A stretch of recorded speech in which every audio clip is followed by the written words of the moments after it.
স্বামী, আমার মেয়ে সন্তান হয়েছে বলে তুমি আবার বিয়ে করে আসলে? মনে আছে মেথি, আমাকে বিয়ে করার সময় তুমি চুক্তি করেছিলে তোমার যদি মেয়ে সন্তান হয় তুমি এই বাড়ি ছেড়ে চলে যাবে। চলে এসো দুগ্ধ।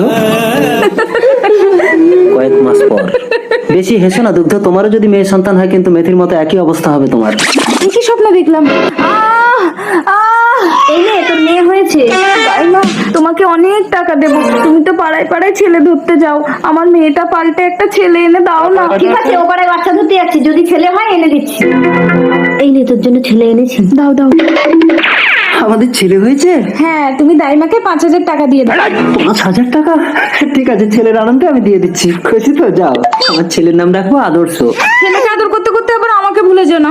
এই তুমি একদম আমার ছেলের উপরে হিংসা করবে না তো। একে আমি উচ্চ শিক্ষায় শিক্ষিত করে বড় অফিসার করব 20 বছর পর। মা, তোমাকে আর ভিক্ষা করতে হবে না। এতদিন ভিক্ষা করে আমাকে লেখাপড়া শিখিয়েছো বলেই আজ আমি বড় ডাক্তার। আমি মানুষের সেবা করতে চাই মা। আর আমি তোমার সন্তানের পিতা হতে চাই। সিঁদুর তুলে দিলাম। হ্যাঁ, আদর্শ যা চাই সেটাই ভোগ করে। মুদ্রা, কাল রাতে ওই ছেলেটাই ছিল না? তুই কি ছেলেটাকে চিনিস? না মা, চিনি না, তবে চিনে নিচ্ছি। আদর্শ, বাড়িতে তোর বাবা অসুস্থ আর তুই মদ খেয়ে আড্ডা মারছিস? 100 বার খাবো বাবা। আমাকে 2 লাখ টাকা দেবে, আমি বন্ধুদের নিয়ে পার্টি করবো। কি হলো? দাঁড়ান, শোনাবেন না।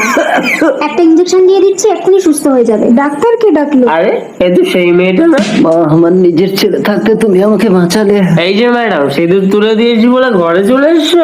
তোমরা ছেলেরা সিঁদুরটাকে খেলা ভাবতে পারো, কিন্তু এটা আমাদের কাছে অনেক মূল্যবান। তার মানে তুমি আমার ছেলের বৌমা? আমার ছেলের জন্য তোমাকে ভিক্ষা চেয়ে নেবো, আমাদেরকে তোমার মায়ের কাছে নিয়ে চলো মা। মা দেখো দেখো কাদের এনেছি।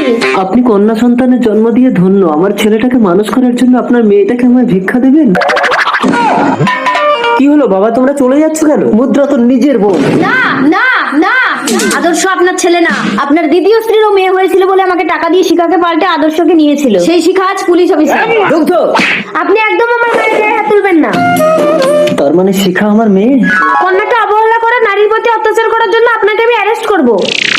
তার মানে মুদ্রা আমার বোন না? দিদি, চলো আমরা একসাথে থাকবো, তাহলে আদর্শ মুদ্রাকে বিয়ে করে ঘর জামাই হয়ে থাকবে। মা, তুমি নিজের সংসারের জন্য জন্মানোর সাথে সাথে আমাকে বিসর্জন দিয়েছো, তার শাস্তি তুমি পাবে।